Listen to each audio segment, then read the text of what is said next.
না দেখুন, ভাতা নিয়ে মামলা করেছে যারা, তারা বিরোধিতা করছে। তাদের বক্তব্য খুব পরিষ্কার যে আমরা গ্রুপ সি গ্রুপ ডি তে ওয়েট লিস্টেড ক্যান্ডিডেট।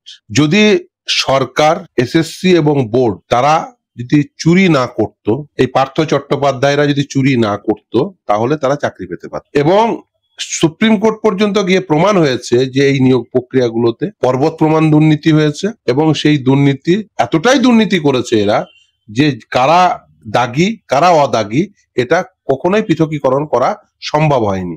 তার ফলে সুপ্রিম কোর্ট পুরো নিয়োগ প্রক্রিয়াটিকেই বাতিল করেছে। 4টে নিয়োগ প্রক্রিয়া, গ্রুপ সি, গ্রুপ ডি, নবম, দশম, একাদশ, দ্বাদশ।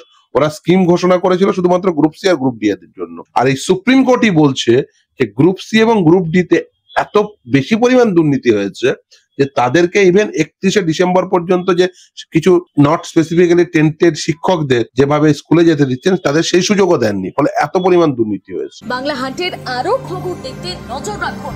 বাংলা খবর মানেই বাংলা হান্ট।